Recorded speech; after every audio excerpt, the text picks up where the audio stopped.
Welcome to the Future of What? I'm your host, Portia Sabin. The message it had was be anti-establishment. Really, the first opposition to apartheid, they'll tell you that they were influenced by Rodriguez. But nobody knew anything about him. He was a mystery. Then we found out that he had committed suicide. And a lot of people have different versions of the story. He set himself alight on stage. He reached down and pulled up a gun. I thought it'd make a good story, find out how Rodriguez died. That clip was from the Oscar-winning documentary Searching for Sugar Man, about the reemergence from obscurity of the singer-songwriter Sixto Rodriguez. The movie is credited with sparking new interest in his music, but a few years before the movie, Rodriguez's recordings had been reissued on the Seattle label Light in the Attic. Rodriguez is only one of the hundreds of artists whose music has been reissued on independent labels in recent years. So what's going on here? In many cases, the rise of reissues goes hand in hand with the increase in interest in the LP format, since a lot of these albums were originally released on vinyl and have been out of print for years. On another hand, this is exactly what independent labels are all about, bringing great music to people who might otherwise not have heard it. Today, we're going to talk to Billy Maupin of Yep Roc Records and Matt Sullivan of Light in the Attic about why their labels have invested so much in reissues. And we'll talk to Jack and Audie from the seminal pub rock band Eggs Over Easy about their upcoming reissue box set. It's all coming up on The Future of What?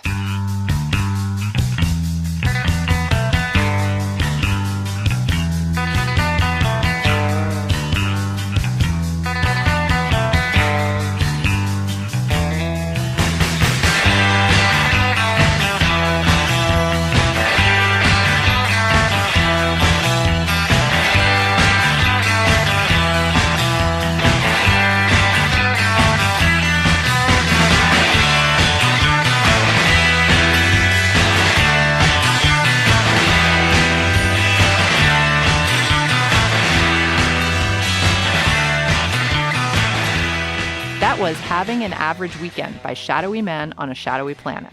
My guest today is Billy Maupin, the general manager of Yep Roc Records. Billy, welcome to The Future of What? Thanks, Portia. Glad to be here. So tell us, you guys have been getting pretty heavily into reissues in the last few years. And I am interested, as a music fan, why did you guys decide to start doing reissues?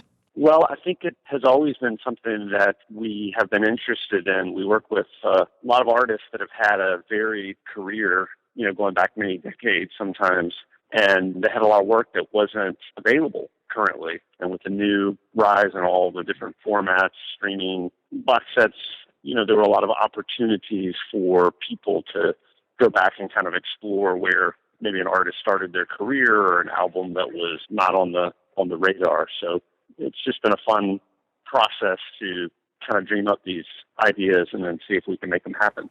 And how's it been working out for you guys? So far, so good. I mean, I think we, over the last couple of years, have had a couple of really cool projects that we've been able to do, things like titles that have been out of print on vinyl, say for acts that we work with currently, like Fountains of Wayne, to go back and license that material and, try to track down the artwork or the original artist. I mean, that first Fountains of Wayne record was only 20 years old, and you think they would still have the artwork, but nobody could find it. So we had to go back and recreate it, but it kind of makes it fun because it's almost like a new project, and you kind of develop it as you go along. But fans really be excited about it, and I think appreciate it, especially when they recognize the amount of time that goes in from the artist side and the label side to sometimes get these projects off the ground. There is a real forensic element. We've found that because we've done a few reissues, not as many as you guys, but when you find some band and you have a copy of the album and you're like, well,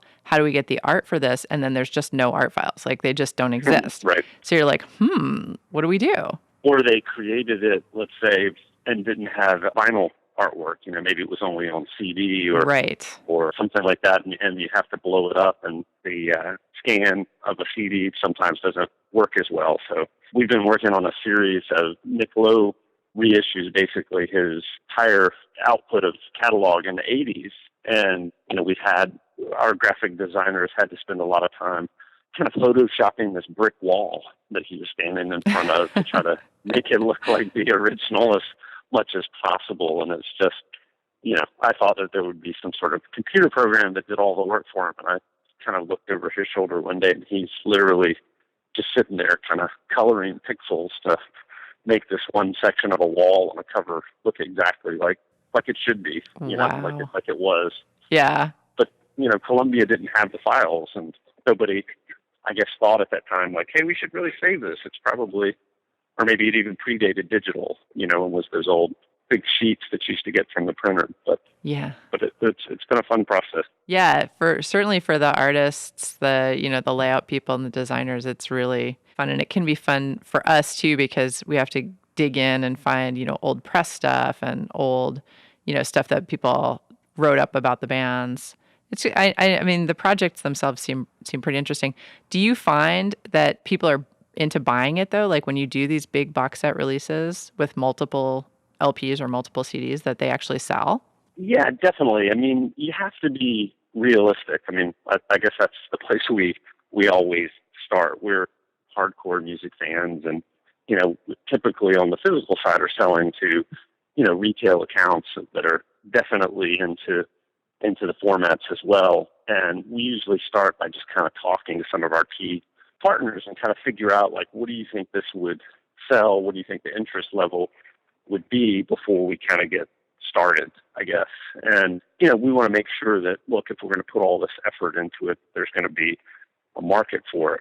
But, we've been surprised, I think, constantly by the demand still for physical product. Obviously, it's not the level of Adele, let's say, but, there is a market out there for people who want to touch and hold history and hear it. And I think they want to know that it's made with care. So, we definitely recognize, look, this is not going to be a million seller type of process, but we certainly think we can make something cool and make something that, the artist can be proud of and that, fans can care about it, even if they're not, the most, let's say, in the music business. But well, that's the kind of awesome part about independent labels in my mind, is that we have the ability to do that, to do sort of a loving project, something that you're doing because you care about the music and you want to put it out there, even if, let's say, it's going to sell 4,000 copies and you're pretty sure you're going to sell about 4,000 copies. No major label would ever put anything out if they thought it was only going to sell 4,000 copies. But for us, it's a labor of love. It's worth it. Yeah. And just making sure, that you're going to get that return for the time and effort, because sometimes it can be, when you start talking about the packaging things, or even just, we were working on one recently for this group, Eggs Over Easy, and their original record came out in 1971, and there's just not a lot of photos of them. And there was one photographer who had lots of kind of original concert photos and studio portraits and stuff of them. And, it took us 6 months plus to negotiate the deal just to get the high-res photos before we could start the process of putting the package together. So, you got to make sure financially it's going to make sense. So, but like I said, it's we love the process. So I think that's, at the end of the day, if you can have fun with something like this you're doing, that's all the better. So we're going to talk to Dick and Audie from Eggs Over Easy later in this program. So give us the storyline from your side. How did you guys get interested in putting out that reissue set? Yeah, so Jack and Audie from Eggs Over Easy are kind of a interesting story. They are an American band that found their way to the UK in the early 70s, and they sort of developed this circuit, what was called the pub circuit in the UK, venues that they played shows at, and they kind of established it as a circuit for a couple of years. And through that, other artists in the UK started getting involved. And one of those artists was Brinsley Schwartz, which is Nick Lowe was in, and then which led to Rockpile, and then led to Elvis Costello stuff, and all these other groups that sort of mine the same traffic. So having worked with Nick over the years, he would tell stories about that time period and about this band, and his manager and others would talk about this band that basically started the pub rock movement that came later, and it was Eggs Over Easy. And so, we started talking to quite a few people in the business, and not a lot of people knew who they were. Even I was talking to David Frick one time, and he had no idea who Eggs Over Easy were. And we thought, well, this is interesting. This could be a really cool story to tell. And so we met those guys and, just started talking to them. And, they had a career that didn't really, for the time period, didn't go anywhere. They didn't sell a lot of records and were ultimately dropped by their label A&M. But they had these 2 records plus one that was unreleased that, was just some great music from the early 70s and great songwriting. And we were able to kind of dig back into that and say, well, how would we present that? And we spent some time researching, someone to write extensive liner notes and, tracking down the original photos. And then really the fun part was kind of meeting them and then showing them kind of what we proposed to do. And you could just tell how excited they were that, like, how almost 40 years later, somebody's actually taking the time to do this right. So I think the early 70s in the music business was very much a kind of a turn and burn industry. So that's kind of how we got involved with them. And, they're both still around and involved in various ways in music. And so it's been a cool process over the last 2 years developing. Oh, cool. So you've also got another release coming up that you guys are doing for Record Store Day. It's Shadowy Men on a Shadowy Planet. That's right. Yeah. The Canadian instrumental combo. And the title of this box set makes me laugh every time I have to say it out loud. But the box set's called, Oh, I Guess We Were a Surf Band After All. Yeah. Didn't they have an EP or something that was called We're Not a Surf Band? Yeah, that's right. Yeah. The culmination, that coming full circle of the history of the band. So, sorry, I didn't know that we had to bleep it. I wouldn't use that language. Oh no, it's okay. We've discovered it. We've had some people on this show before that were just like, excuse me, bleep, bleep. So no big deal. 2 bleeps is no big deal. But I wanted to ask you about that because I saw that actually they had a box set reissue done in 2012. Was that just in one territory, or did you guys take that over, or how'd that work? No, we didn't do that, and it wasn't all of the material, and it was done by another party. Uh-huh. So what makes this one different is it includes the 3 original LPs that they put out. I went back and got the original artwork from the band and rescanned everything and remastered all the songs. And then there's a 4th LP that will only be in the box set that has a mixture of unreleased tracks plus some other odds and ends that they did over the years. Like there's a track that they did on Fred Schneider's record. There's one of the tracks they did for a John Peel session. And that LP will only be available on Record Store Day as a part of this box set. Cool. So they're a more recent band. They're more like 80s, 90s. I can't remember. I think it was late 80s, but they really kind of came to prominence in the 90s. One of their songs was the theme song for the HBO show Kids in the Hall. Oh, yeah. So that generation of people that were into that sketch comedy show, they're forever linked with that opening of the 5 guys kind of walking down the street with their shadow. So that was kind of when they kind of came to their claim to fame, is the mid-90s. And so what made you guys want to work with them? We've always been fans. I mean, we thought they were great. And another act that we work with, actually, the Sadies, one of the Good Brothers that's in there, Dallas, had been playing some shows as a fill-in bass player. And he sent the music over and just said, hey, did you know them? They're going to play some shows and thinking about reissuing some music they had. And we were like, oh, we'd love to talk to them. And it just kind of blossomed from there and had a conversation and, kind of let them know, what fans we were and, just had a lot of conversations about how we could approach this and, what we might be able to do. So I think a lot of the projects that we work on, surprisingly, and I get asked this question a lot, is like, I think people imagine that in record labels now you're out at clubs till all hours of the night scouring, looking for the next project to do. And this is a great example. Like one of the artists we already worked with sort of told us about something that they thought was cool or, let us know about something that was going on. And we kind of took it from there. Yeah, I think people don't understand how often that happens because that really is a way that a lot of A&R gets done is other bands, your bands you already work with bring you stuff because that you trust them already. You like their music. Exactly, yeah.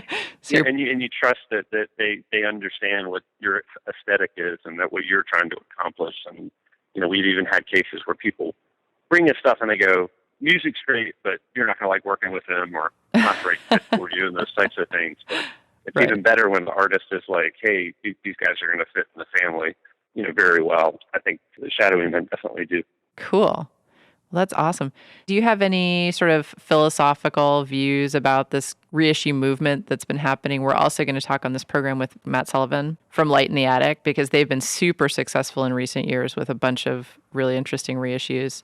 So do you think that there's something going on here? I mean, do you think there's like a desire, people are hearkening back to old times? I'm just throwing stuff out. Yeah, I probably haven't thought of it in a philosophical way, but off the top of my head, I mean, my guess would be that people are interested in reissues right now specifically because it offers an opportunity for something that, you can't quite get in a digital environment. Streaming is very much single tracks at a time. If you make it into the full record, you're probably lucky, and downloads are, somewhat limiting in that way because you can't kind of get into the, fold out artwork or the, booklet that has the gold embossing, that type of thing. And I think there's, a movement a little bit for just kind of like the way the slow food movement happened, like a little slower approach to music, and not by tempo, but I mean, just sort of your digestion of it, if you will, where you want to kind of take in the packaging, and you want to read the notes, and you want to hear the music, and sort of not be rushed into your enjoyment of it. And so reissues sort of, offer you a couple of things, right? Like you don't have any deadline you have to hit. I mean, in all of these cases we talked about, the artists aren't touring really. They don't have new records. There's nothing that's going to keep you from that sort of longer development process that we talked about of, getting the artwork and the liner notes and stuff. And then, beyond that, having sort of something that's somewhat collectible. I mean, I think people have fetishized quite a bit vinyl in general. And I think that this kind of is taking that to another level. And when you're selling a $60 or $70 or $80 product, it definitely, you're serving a niche. So I think those have all kind of been contributing factors to the rise of it, maybe. And have you seen from your standpoint, as general manager, have you seen that the niche is growing, or is it pretty much staying the same, would you say, in the last 10 years? In terms of reissues? Yeah, I mean, in terms of sales of these sort of nicely curated, beautiful, slower process, handmade looking reissue stuff. I think I'd be hard pressed to say that it's in sales of individual ones have grown. I think there's probably been a growth in the number of packages that have this kind of approach. But I mean, overall sales market being what it is, I mean, we're not all Adele. It's going to be difficult to show that kind of growth. And I mean, the thing that I look at is just there's not as many outlets to sell and display that kind of place. I mean, there's great indie stores for sure that are still around and doing a great job. But I think to really see the market grow, you'd have to have some other, physical retailers commit to displaying the product, because you've got to be able to see it and touch it, and even Amazon, I think it's not as easy to, especially if it's music you never heard, like you're going to throw down $70 to, right, buy something you're not familiar with. So I think, right. So I think if there was maybe more of a rise and a few more, good retailers that curated it and spent the time, and you had a clerk that kind of understood how to present it, you'd see those numbers go up. So I'd say no, I haven't really seen the sales of individual ones, but definitely have seen more titles. There's definitely several labels that specialize in this.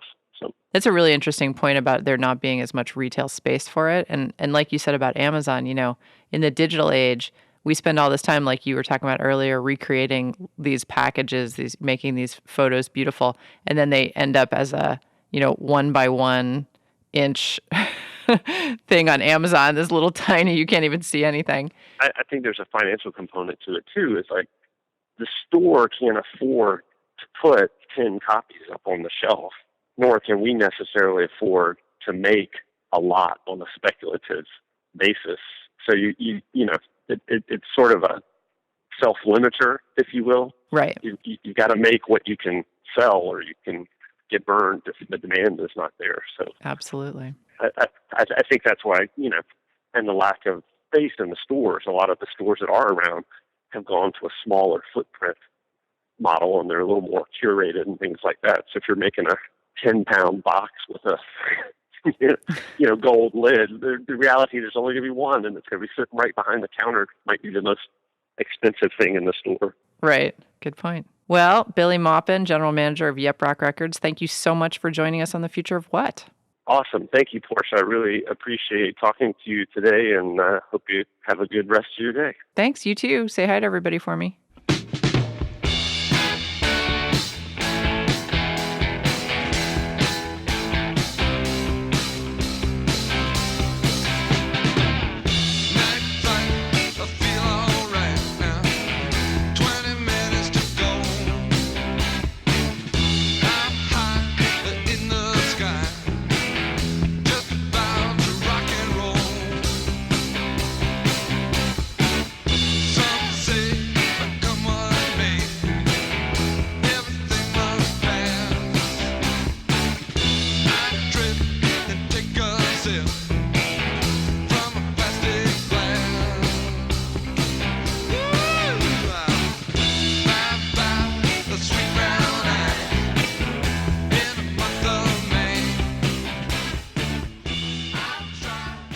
That was Night Flight by Eggs Over Easy.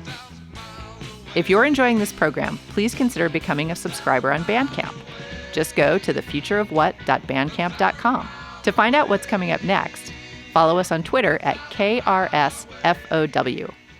Now back to the show. My guests today are Jack O'Hara and Austin DeLone from the band Eggs Over Easy. Welcome to The Future of What, you guys. Thank you. Well, thanks. Thank you, Portia.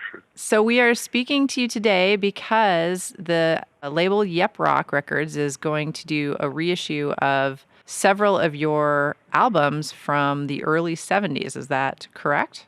That's right. Well, the stretches a span from 72 to 80. 72 to 80. And these records are unfortunately ones that a lot of people haven't heard. But the ones who have heard them and the ones who know about you guys are massive fans. So you're one of those real original underground bands that, have a true cult following. Yeah. And the people who know you really love you. So it's a real joy to talk to you guys. Yeah. It's great. Lovely to talk to you, too. I'm thankful for that.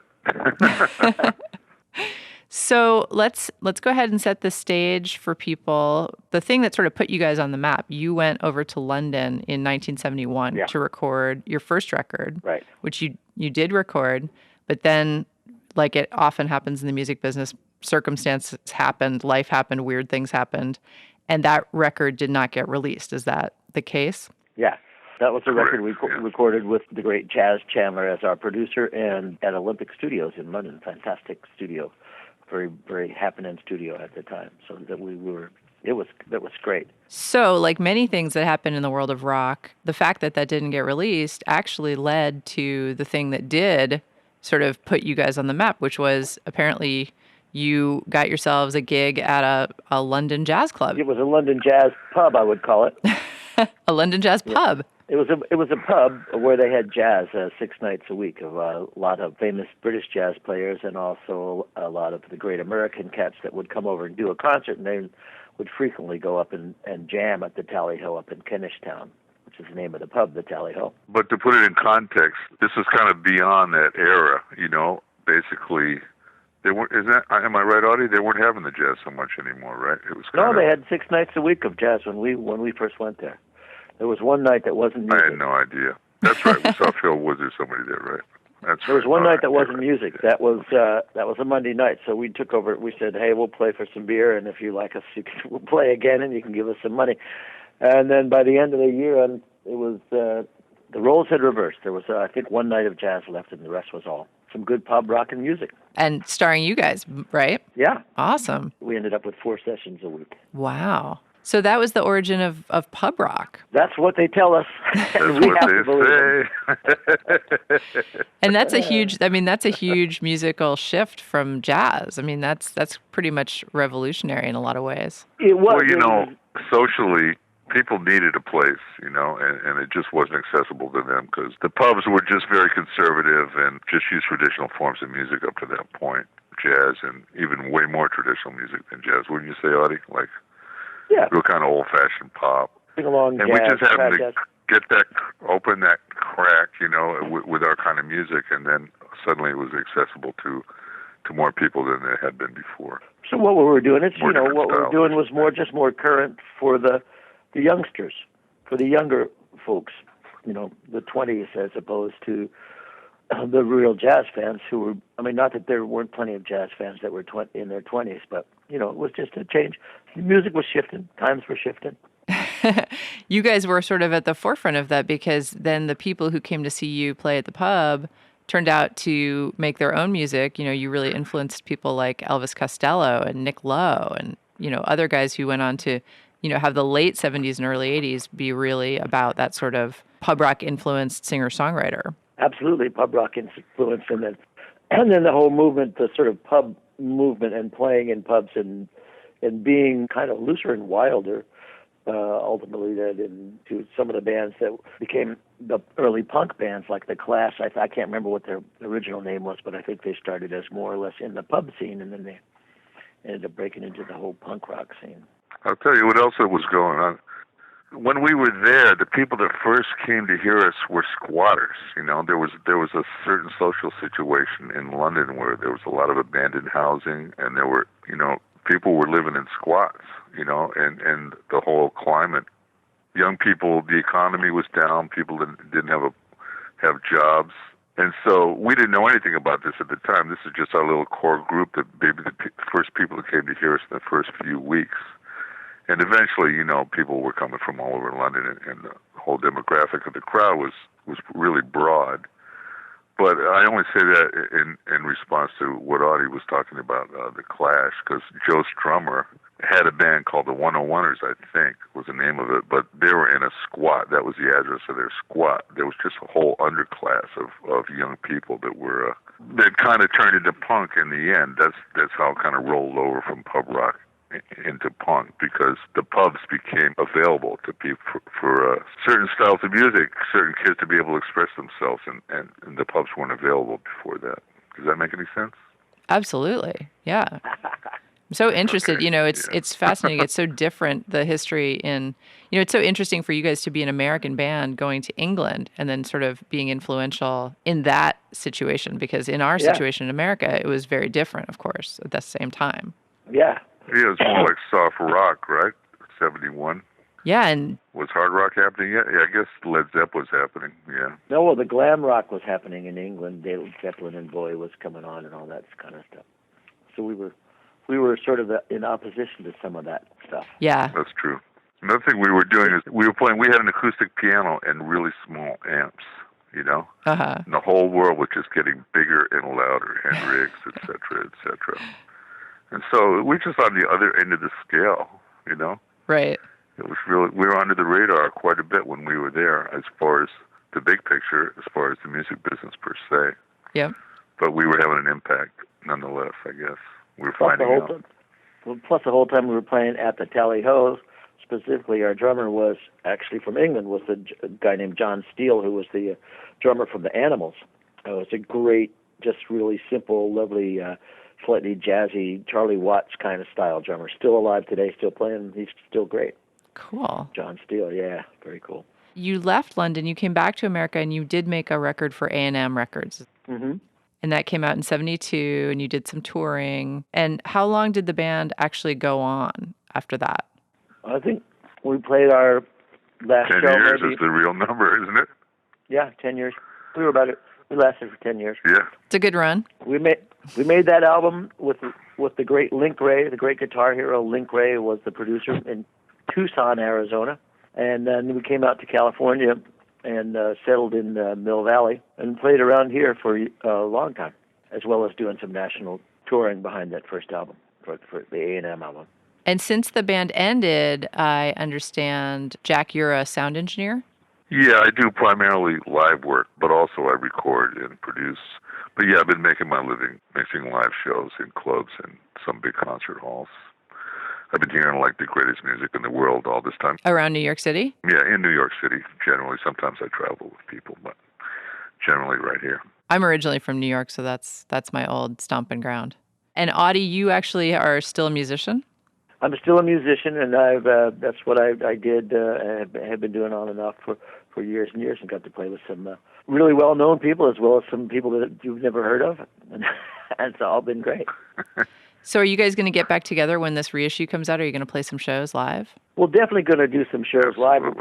We'll probably start with a duo thing, which has the great Jack and I have been playing together for a long, long time, so we have a great musical rapport, I think is the word.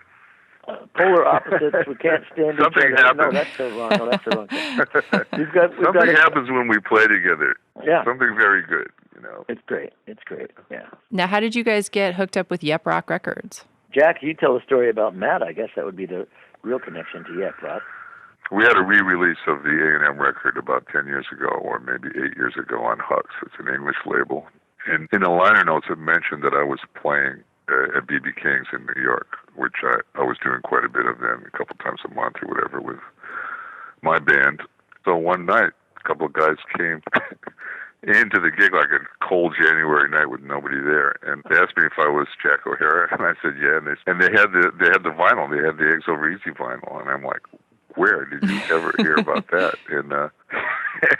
And they just, they were like just a couple of good guys around 30 years old, and one of them is a really good producer. He had a band called Papas Fritas, Tony Goddess. Oh, sure. Up in the Boston area. Yeah. So he's a producer and a member of that band, and his friend is Matt Hanks, who's a publicist and a really good publicist in New York. And they were just real fans. They loved the music, and I've been friends with him ever since. And Matt Hanks just was very motivated and really thought, someone should re-release a record at the very least. And tell the story. It was kind of about the story as much as the record. And he eventually hooked us up with Yep Roc. Or, he turned them on to us, I guess, he would say. Right. Kind of got the two parties involved. Does that sound accurate, Audie? Yeah, that sounds right. As far as I know, he was good friends with the guys at Yep Roc, including especially Glenn Dicker, the president, and he said, hey, these guys are great. You should re-release and tell the story, as they keep saying. Got to tell the story for everybody. Yeah. So they're going to tell the story. Yeah, it's a great story. Yeah. The reason I'm friends with them is because they distribute my records. I run a record label called Kill Rock Stars, and they... Oh, you're Kill Rock Stars. Fantastic. Yeah. Oh, that's your label. Yeah, that's my label. That's cool. It's cool. Gotta check out your label. They're our distributor, so we're buds with them. They're great people. I see. Red Eye, right? Red Eye, yeah, exactly. They've just been doing so much interesting stuff lately on Yep Roc that I wanted to talk to them about this reissue thing. We've done a few reissues ourselves, but we haven't gone in like this with sort of a big box set with a big 3 LPs, 2 CDs. Right. That's pretty impressive. That's a big undertaking. It's big. Yeah. I'm shocked at how big this is. I mean, it's incredible that they're doing this. We want to make the most of it, of course. Of course.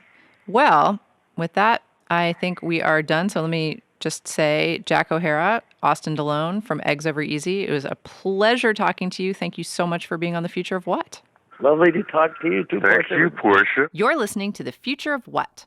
We're talking reissues today. If you're enjoying this program, like us on Facebook or become a subscriber at thefutureofwhat.bandcamp.com. Thanks. Sugar man, won't you hurry? 'Cause I'm tired of these scenes. For a blue coin, won't you bring back all those colors to my dreams? Silver magic ships you carry, jumpers, Coke, sweet Mary Jane. Sugar man, met a false friend on a lonely, dusty road. Lost my heart when I found it. That was Sugar Man by Rodriguez. I'm talking to Matt Sullivan, the owner of Light in the Attic Records. Matt, welcome to The Future of What? Hi there. Thanks for having me on. So happy that you're here. So today we're talking about reissues. And you guys are like one of the flagship labels. You know, in particular, what I think is really cool is that independent labels have made such a strong showing in the last 15 years or so with reissues. It seems to be sort of our forte, like what we're good at. Mm-hmm. And you guys are just Mm-hmm. like the flagship label for that. You have done so well. And I wanted you to tell everybody about how you started out. It was like 2001, right? Yeah, Light in the Attic launched in '01, and then our first release came out in 2002, and I started the label, and then my old friend and now business partner Josh Wright came on board soon after. And before that, we worked at a high school radio station called KASB in Bellevue, Washington. So that was kind of our start in the music business, or whatever it's called now. And that was 93 and 94. And it was a little 10-watt station on the FM dial, but you couldn't hear it at my house, which is 2 miles away, but you could hear it in downtown Bellevue. And it was an amazing program. The kids came from all over King County, Seattle region, and surrounding areas to take this class where they taught you how to work the studio board, how to, you got your own show at night. You could play whatever you wanted to if it didn't have swear words. And senior year of high school came, and they asked me to be the music director because they said that I was the only student who wouldn't steal all the promo CDs. So that's kind of how I got involved with all this stuff. And then from that point, I was like, wow, I love the idea of a label and the curatorial aspects of it, but I just knew I could not play music to save my life. So I went on the label side, and then, thought, well, okay, I want to do this. So then did the college radio thing, and then lots of internships at places like Sub Pop in the mid-'90s and Loose Groove in the mid-'90s. And then Susie Tendon at Sub Pop suggested following semester I was going to go study abroad in Spain and do a national radio internship in Spain. And she suggested I call this label called Munster Records, and she pulled out a 7-inch single, the Fastbacks, on Munster. And Munster was a reissue label that's still around. It's been around since like the mid-'80s. It's in Madrid, and its primary focus is reissues. And so I called up Munster and said, I'd like to work in the music business. Not only I'd like to work at your place and be an intern. They said, what's an intern? I said, well, we work for free. And they said, okay, well, you're hired. And that was 97 or something, and then did that. And that was kind of where I got involved with reissues. At that point, started thinking the label was always contemporary music. And then Munster's focus was, reissues like Spaceman 3 and the Stooges and the New York Dolls, and a lot of music that I, being a big Nirvana fan, might hear Cobain talk about, but some of it I hadn't really been engulfed with. They were the ones who introduced me to those things, and the Monks and Small Faces and all these just like amazing classic bands that, you kind of, it was the early times of the internet, but you couldn't really figure out those bands unless you went to a record store or read or did your research or had an older brother or somebody who turned you on to them. So they were really my, kind of older brother, and opened my eyes up to that world. And then finally, a few years later, started the label, and, the focus was all that. It was primarily reissues, but also some contemporary releases at the same time. And, since then we put out about 200 releases so far, a lot of vinyl, a lot of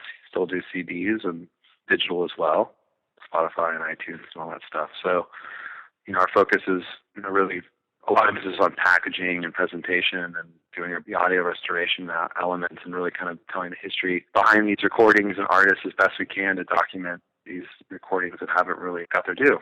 So what you would say is sort of the true impetus for putting out reissues, is to bring great music to light that people might not know about because they kind of missed it?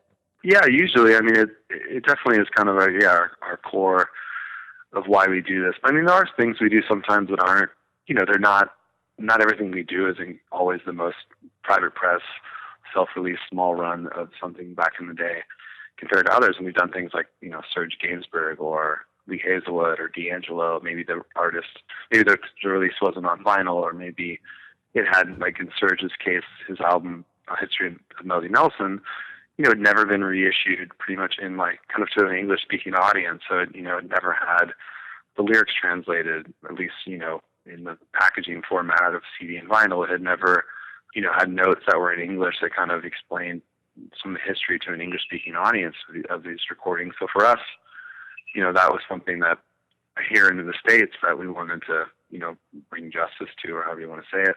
In the case of D'Angelo, his record Voodoo, it hadn't been back out on vinyl in 15 years, and it's such a monumental record that it seemed kind of crazy that it hadn't been on vinyl. So we hired a really great writer, Jason King, who's the works at the Clive Davis Music Department at NYU. He wrote these fantastic notes interviewing everybody who worked on the record and, documenting that record. So it's always, definitely giving 110% to document something, but it might be something that's very well known or a little more well known, and then things that aren't more well known. But in our feeling, it's like, why can't, D'Angelo, Lee Hazelwood, and Donnie and Joe Emerson, who were some farm kids from Eastern Washington in the late 70s, be on the same record label? So, good music is good music. That's a really great point, because I think a lot of labels, independent labels, really sort of stick to a genre, and that has been something that my label, Kill Rock Stars, has had to struggle with, because we've been around 25 years, and when we started, we did kind of have a genre, but then we kind of went in all these crazy directions. Yeah. So now it's really hard. I meet somebody and they're like, "Oh, what kind of music do you put out?" And I'm like, "Oh, Yeah. I don't know how to answer that question." I think the world is changing with the internet. People have so much more music at their fingertips that, I think people's tastes are a bit more diverse than they ever have been, in a good way. Some of my favorite labels of all time were, labels like Kill Rock Stars or Creation, or, these labels that, you're right, was back in the day was very defined of like, we are a rock label, or we are a shoegaze label, or we are a hip hop label. And now it's not as much of that, but yeah, it's changed. What do you think about that? I mean, I think that's a really great point. It's something that I think about a lot in the music landscape today. The internet has done this thing where it's made it possible for people to listen to music from all eras, all at the same time, which on one hand is really great, and on another hand is really terrifying and confusing, because it's sort of like, it's just this giant wash of noise. Yeah. And I think that independent labels have continued in importance because we still provide a filter to some extent. We provide like, oh, well, if you like something and it was put out on Light in the Attic, you might try something else that came out on Light in the Attic because you kind of trust their taste. It provides this curatorial experience, which I think you're right, has gotten a little bit away from genre so much, but it's more about just like, how do you navigate the sea of music that's out there? But I wonder how you feel. Do you think that one of the beauties of reissues is that it does provide some context for these artists that you may otherwise not really know what they're about or where they came from? Definitely. I think the context is so important when you're talking about music that's from 10, 20, 30, 40, 50 years ago. At least with me, I mean, I want to know as much as I can find that's been documented on these recordings, and, if they're, old-timey folk music or bluegrass or, early hip-hop or whatever it might be. It's and some of this information is really hard to, if there wasn't an iPhone in the studio room, so a lot of this information is hard to come by, not to be documented, but the internet has certainly changed all that. As someone who's a big music fan, that the internet is, it's a blessing, but it's a curse, because it is, as you were saying, it's so overwhelming. Like, I always want to listen to new music, and at this day, I don't even know where to go. Like, right. I mean, there are all these blogs I go to, and you only have so many hours in the day, and it's me complaining about this, who's someone like you who is around and working with music all day. Like, the average person, like my brother, who has like a day job that has nothing to do with music, and he loves music, and he gets in the car and he drives home, and that probably drive from work to home is probably the only time he can literally listen to music before he gets home and he's with his kids, and that the whole thing is a different world. So it's hard. I feel like the internet, it's a really important time for the curatorial part of it. And like, I have a Spotify account. Sometimes I get on the car and I want to listen to something, and can't figure it out because there's 2 billion songs to choose from, and I don't want 2 billion songs. Like, I want, like, go back to Kurt Cobain. Like, he was a guy who talked about like the Raincoats and the Shags and Os Mutantes and Black Flag and all these things. And like, he was someone who you could, as a fan of him, someone like, wow, I've never heard of the Shags, or I've never heard of the Raincoats. And then you could pick up the record like, wow, this is great. This is amazing. Yeah, I miss, there are those things out there all the time. There are people just, your friends and whoever else in a record store. But with the web, it's just overwhelming. Like, I don't know how new bands do it now. I don't know how it's just become such a struggle in so many ways. Like, making a living, but getting your music out there and to be heard, and bless their souls. I mean, it's a crazy time with the world. It is it's definitely a crazy time with it the is. music business, but I mean, it'll all somehow figure itself out. Music's never going to go away. Yeah, I don't know about you, but I still get hundreds of demos. Yeah, oh yeah. All the time, yeah. All the time. And, we're still desperately trying to get people to write about, what we're doing, and trying to explain to them, like, hey, just because this was made in 1986 or 1966 doesn't mean it isn't important today, and it's just it's a struggle, as, these things are, but, finding those just kind of lost gems and bringing them to light is, what we, makes us want to get up in the morning and continue doing this. I mean, yeah, I feel really blessed and really lucky to be doing this now for 13 years, and, knock on wood, and it's a strange business, but it is a blast. So talk to us about one of those hidden gems, the Rodriguez records. I bring that up because those have been some of the highest profile, like, because of the movie Searching for Sugar Man, the documentary rather, that those records really got a lot of press and certainly got a lot of attention. Yeah. But tell us, because you reissued those in 2008 before that movie came out. So you were sort of on that tip early. What did you guys feel about that artist? That first record, both of them especially, but Cold Fact really is the one that just his first album from '69. It just floored me. I heard it on a compilation that David Holmes put together as a soundtrack producer and soundtrack producer, which was like Primal Scream, and he did the Ocean's 11 soundtracks and stuff. And the song Sugar Man was on it by Rodriguez, and I was transfixed by it, and then ended up finding the album Cold Fact. And I don't know, it's just, I love Rodriguez's, the songwriting, his voice, the lyricism, the production elements, and he has, Dennis Coffey and all these guys who worked on all these, legendary Motown records. But it's this very kind of odd but timeless mix of folk music and psychedelic rock and soul that's just done so well. And for me, it's, what he's singing about on that record, 45 years ago, most of it's still totally relevant today. There's a lot to say. Did you guys have a lot of trouble getting a hold of those records?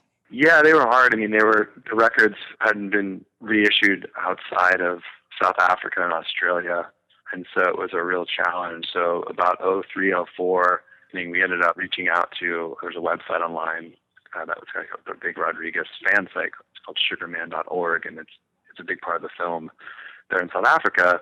And they put us, I asked, hey, I'd like to find Rodriguez, and could you put me in touch with him? He's a Detroit artist, so they put me in touch with his family who are still in Detroit. And then I went out to Detroit to meet him in about 04, 05, and had just a great time with him. Josh went as well, his partner, and spent the day with him. He took us all around his local brewery, his local, concert venue, and introducing us to all of his friends and his little coffee shop, and it was amazing. He sadly didn't own the rights, so. Who did? The old label did, which was Sussex, which is Clarence Avant. So what we had to do is, work with Clarence and figure out that. But with everything we do, we don't want to, if the artist isn't going to be involved and be excited about what's happening, then usually we don't want to do it. I mean, it's like, we want to. Of course. Yeah. Shine a light on these people and get them involved. So Rodriguez was like, I would love to see this happen. There's really nothing no one had any interest in his music outside of, like I mentioned, South Africa, Australia, and a few places here and there, and a very small cult audience. So it took about, I don't even know, 2 or 3 years of bugging Clarence Avant, the master rights holder. And that's a lot of, what we spend our time on here is subjected to these, Rodriguez had to deal with Clarence Avant, and that's just how it was. But, you're kind of dealing with sometimes a lot of curmudgeon copyright holders. I wouldn't say he's a curmudgeon copyright holder. He was, once he came around and understood where we were coming from, he was supportive and wanted to work with us. But, he's been successful. And so, he's like looking at us like, who are these little kids in Seattle? And why do they want to reissue Rodriguez? Right. He's like, things were absolutely insane. And then he came to Seattle for his wife's anniversary and wedding anniversary, and I gave him like a Betty Davis reissues, I think a press kit, and he was like, how the hell did you get all this press? And I was like, well, I'm not the only one working here. We're like a team of people, and we're passionate and care about this. And he was like, that kind of won him over. And then Mike Theodore, who's one of the original producers on the Cold Fact record with Dennis Coffey, he was a big part of kind of explaining to Clarence, like, look, these guys are going to do a good job. They care about Rodriguez. They're going to put time into this and archive it like no one has. That was like 07, 08, and the records came out and did really well. And I remember Rodriguez saying, we brought him to New York for his first ever New York show with his daughter, and I worked on bringing him out there, and he played the show at Joe's Pub, and it was an amazing show. And I remember Rodriguez saying around the time, like, oh, there's a Swedish guy making a documentary on me. And my first feeling was like, how could anyone make a documentary on you? You don't want to go on camera. You don't really want to talk about the past, or like, you don't, there's no archival elements to it, meaning video or anything. And Matt Malik, the director, and just like, wow, this guy actually, maybe he can pull this off. It's really bright and, cared a lot and incredibly enthusiastic about it. And they had an amazing angle too, because the whole mythology that he was dead in South Africa. No question. I mean, the story was cool. Like larger than life, and such a ridiculous story. And Matt, but I mean, to do it, I mean, how he had the story unfold in the film was very kind of like, almost like, reminds me almost like an Alfred Hitchcock film. It's almost like more of a narrative film than it is even like a documentary in some weird way. So, to see it kind of unfold is, I'm of course biased, but I think it's a fantastic movie. And every 6 months he'd send us, rough clips of it, like, oh, what do you think? And then, finally we all went to Sundance for the premiere, and it was just like, bonkers, and kind of took off from there. But it's really been fascinating just to see here in Los Angeles last year, and Rodriguez played the Greek Theater. It's just like, wow, how, I remember we brought him to the Echo in Los Angeles, 300 people, and it was like a struggle to get 300 people there. It sold out, as I recall, but, the movie kind of took it to a whole other stratosphere, which the guy, so well-deserved. I mean, he worked so hard for so many years. I mean, to have that type of success in your life and none before, and you're at 70 years old, is, I don't know many stories of any like it. It's definitely one of the most special things I've ever been a part of. So let me ask you one last question. What would you say, since you've been doing reissues alongside of new releases for about 13 years, would you say the audience for reissues has grown, or do you think the audience has stayed pretty much the same? Like, what's your take on that? I think it's grown tremendously. I mean, it's a point now where people who never would have gotten into reissues outside of maybe like buying some, Beatles reissue or something, are interested in these records, especially ones that, that might be like a self-released record from 1982 or something that is, a bit off the radar, or was for, 30 plus years. So it's changed a lot. I mean, you see now, places like Pitchfork or even NPR, all these more mainstream publications and media outlets that are covering reissues in a larger way than they ever used to. So I think it's great. That's something we continue to struggle with. As I was mentioning earlier, it's just kind of giving this music context in 2015 or whenever we're reissuing it, of why is this important? Why should someone care? And for us, it's always been more than just, the collector in the basement, who we're one of those people too. But, how do we get my mom is, 73 into something, or, my, niece or nephew, or, 10 years old, to let them know, like, why they should care. And, and it a lot of times it reaches those people, and it's great when that happens. And, music was made to be shared, not for just, a few select people to enjoy. Exactly. And on that note, Matt Sullivan runs the independent record label Light in the Attic. Matt, thank you so much for joining us on The Future of What? Thanks for having me. And that's our show. The music we played today was used by permission. You heard Shadowy Men on a Shadowy Planet, Eggs Over Easy, Rodriguez, and of course our theme song, Mind Your Own Business by the Delta 5. If you have a question you want answered on the show, please email us at thefutureofwhatshow@gmail.com. Our episodes are archived at killrockstars.com/thefutureofwhat, and you can subscribe to our podcast on Bandcamp. Follow us on Twitter at KRSFOW. Our program was engineered by Brent Asbury at Beta Petrol and is produced by Will Watts, Anna McLean, and John Sepulvedo. I'm Portia Sabin, president of Kill Rock Stars. See you next week.